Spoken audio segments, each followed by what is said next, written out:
Hello everyone. हमारी 3 app है। Bhushan science plus पहली ऐप जिसमें हम मेडिकल, फार्मेसी और नर्सिंग के video lecture study material provide करते हैं।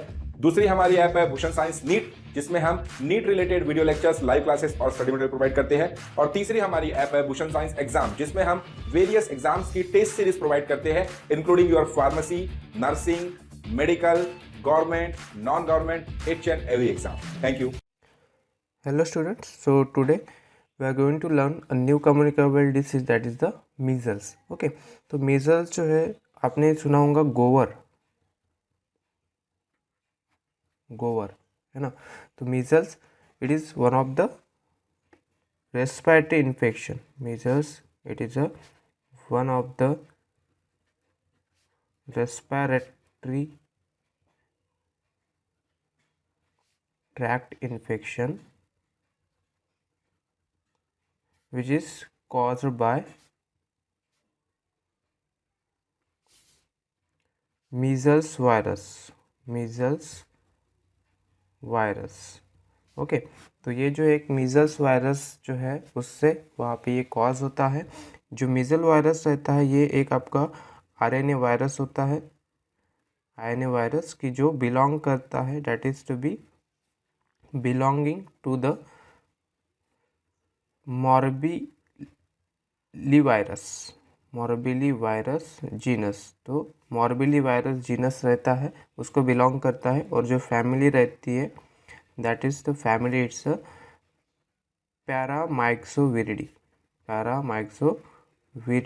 फैमिली। तो इस फैमिली से ये जो मीजल्स वायरस है, मीजल्स वायरस यहाँ पे बिलोंग करता है। Okay, so measles it also called as a rubella.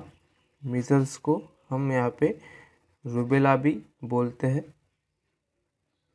rubella, and it's highly contagious illness which is caused by the virus. Now let's see its a sign and symptom. What are the signs and symptoms of measles? Okay, so the symptoms of measles generally appears about 7 to 14 days, about 7 to 14 days after the person is infected, infected. Okay, तो जैसे ही कोई person infect हो जाता है with the मीजल virus, तो उसके 7 से 14 दिन के बाद में जो सिम्टम्स है वो सिम्टम्स वहाँ पे ऑकर्स होने लगते हैं। ओके, तो यहाँ पे कौन कौन से सिम्टम्स जो वो दिखाई देते हैं, तो उसमें पहला आता है that is a high fever. तो यहाँ पे हाई फीवर जो है उस पर्सन को वहाँ पे हो सकता है नियर अबाउट 104 डिग्री फ़ारेनहाइट, इतना जो फीवर है वो उसको हो सकता है। सेकंड सिम्टम्स आता है उसमें कफ, कि उसको पर्सन को कफ हो सकता है। थर्ड आता है कोराइजा। तो कोराइजा इसका मतलब होता है रनी नोज। ओके, तो यहाँ पे जो नोज़ है, नोज़ से वहाँ पे फ्लूइड जो है रन होता है। देन रेड और द वाटरी आइज, यानी आंखें जो लाल हो जाती है, पानी सी हो जाती है, जिसको हम जनरली बोलते हैं conjunctivitis, that is to be called as a conjunctivitis. Okay, उसके बाद कोप्लिक स्पॉट्स आते हैं, कोप्लिक स्पॉट। ओके, अब कोप्लिक स्पॉट्स यानी क्या होता है कि जैसे हमारा माउथ का रीजन हो गया, ठीक है, तो माउथ का जो म्यूकस मेम्ब्रेन होता है, उस म्यूकस मेम्ब्रेन के ऊपर ऐसे नैरो ऐसे सराउंडिंग्स में इन्फ्लेमेशन होता है। ठीक है, तो ये जो इन्फ्लेमेशन है, तो इस इन्फ्लेमेशन के बीच में यहाँ पे जो सेंटर रहेगा ये थोड़ा सा उसका वाइटिश जो है वो स्पॉट वहाँ पे आता है, वाइटिश स्पॉट। ओके, तो जनरली यहाँ पे जो भी म्यूकस मेम्ब्रेन होगा माउथ का, तो उसके ऊपर अगर वाइटिश स्पॉट आता है या फिर उसके सराउंडिंग में थोड़ा सा इन्फ्लामेशन आता है, तो उस पर्टिकुलर स्पॉट्स को हम बोलते हैं Koplik spots. Okay, so and then after the 3 to 5 days the symptoms begin with the rashes breakout. ठीक है, तो उसके बाद फिर रैश जो है वो रैश ब्रेकआउट्स होते हैं and begins as a flat red spots over the face के ऊपर रेड स्पॉट्स आएंगे। ओके, नेक के ऊपर आएंगे, देन ट्रंक के ऊपर आएंगे, देन आर्म्स हो गए, फिर लेग्स आते हैं एंड फीट के ऊपर। तो जो रैशेस वहाँ पे आने लगते हैं, जो कैरेक्टराइज हम उसको कर सकते हैं by the flat red spots over the face, neck, trunk, arm, legs and feet. Okay, after that what are the complications which are related to the measles. अब इसके साथ में कौन कौन से कॉम्प्लिकेशंस वहाँ पे अराइज हो सकते हैं। Okay, so in this measles it can be serious in all the age group। ठीक है, all the age group में ये जो है थोड़ा सा सीरियस प्रॉब्लम हो सकता है all age group में, and it is appear in near about 5 years to older than 20 years more likely to suffer। तो जो एज ग्रुप है 5 ईयर्स से लेके ओल्डर देन 20 ईयर्स, सो ये क्या है, it is more likely to suffer, यानी इन एज ग्रुप को जो है मीजल्स का जो खतरा है वो हो सकता है। अब कॉम्प्लिकेशंस में क्या आ सकते हैं, तो पहला that is the year infections. Okay, तो यहाँ पे ईयर इन्फेक्शंस हो सकता है जिसकी वजह से it can leads to the permanent hear loss. ठीक है, तो जो पर्सन है वो पर्सन क्या हो सकता है, यहाँ पे उसका प्रॉब्लम हो सकता है हियर लॉस, यानी वो सुन नहीं पाएगा अगर कुछ ज़्यादा कॉम्प्लिकेशंस वहाँ पे होते हैं तो। ओके, नेक्स्ट जो कॉम्प्लिकेशन है that is the diarrhoea.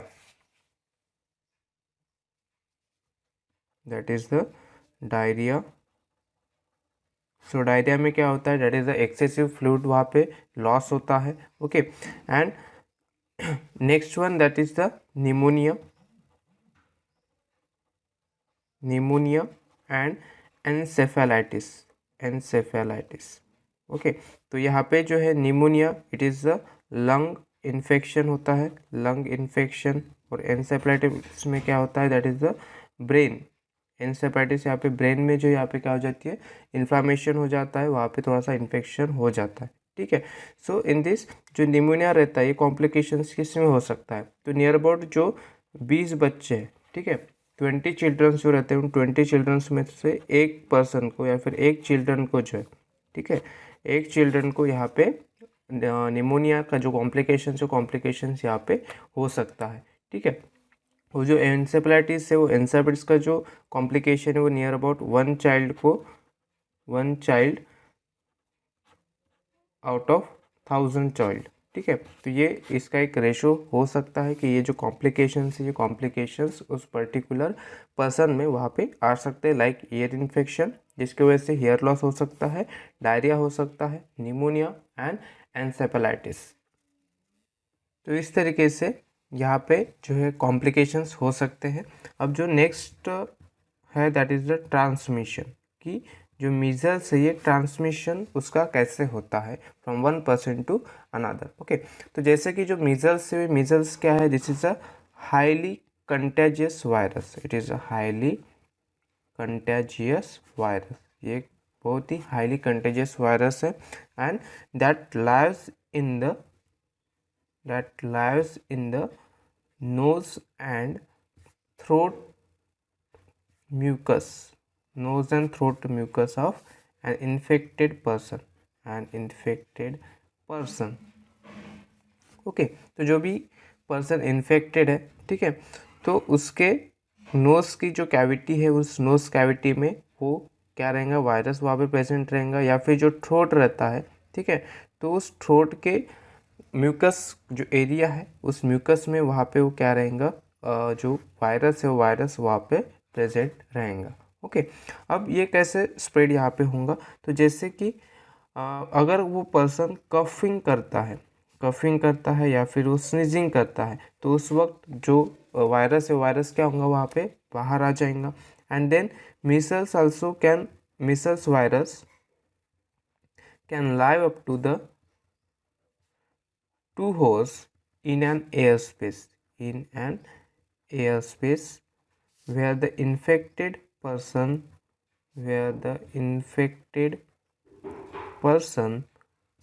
coughed or sneezed। Okay, तो यहाँ पे जो इन्फेक्टेड पर्सन है उसने अगर कफिंग किया है, स्नीजिंग किया है, तो उस पर्टिकुलर एरिया में नियर बाय 2 हॉर्स के करीब करीब जो मीजल्स वायरस है वहाँ पे वो जिंदा रहता है उस पर्टिकुलर एयर स्पेस में। ठीक है, अगर ये स्पेस है और यहाँ पे अगर कोई पर्सन बैठा है, ठीक है, और ये इन्फेक्टेड है और इसने यहाँ पे क्या किया, कफ किया या फिर स्नीजिंग किया, तो उस कंडीशन में जो वायरस के जो ये रहेंगे ड्रॉपलेट्स, वो क्या रहेंगे, एयर में सस्पेंड रहेंगे और वो जिंदा रहेंगे नियर अबाउट 2 हॉर्स तक के। तो ये जो ड्रॉपलेट्स है, ठीक है, या फिर जो एयर है, ये एयर अगर किसी पर्सन ने वहाँ पे क्या कर लिया, इनहेल कर दिया, ठीक है, if the peoples they breathe the contaminated air और टच द इन्फेक्टेड सरफेस, या फिर अगर उन्होंने उस इन्फेक्टेड सरफेस को वहाँ पे टच किया, ठीक है, और उसके बाद then they touch the eyes, ठीक है, उनकी आँखों को उन्होंने छुआ, या फिर जो नोज़ है या फिर जो माउथ है उसको उन्होंने अगर टच करता है, तो उस कंडीशन में they become a infected. Okay, तो वो जो है क्या हो सकते हैं, वहाँ पे इन्फेक्टेड हो सकते हैं। तो इस तरीके से यहाँ पे ट्रांसमिशन उसका होगा। उसके बाद आता है डायग्नोसिस, कि जो मीजल्स है उसको कैसे डायग्नोसिस कर सकते हैं। तो यहाँ पे जो मीजल्स स्पेसिफिक आईजीएम एंटीबॉडी रहती है, ठीक है, IgM antibody in the serum, अगर हम उसको डिटेक्ट करते हैं तो उससे पता चल सकता है, या फिर मीजल्स आरएनए हम उसका कर सकते हैं detection by the real time PCR, means real time polymerase chain reaction, जिसको हम बोलते हैं RTPCR. Okay, in the respiratory specimen,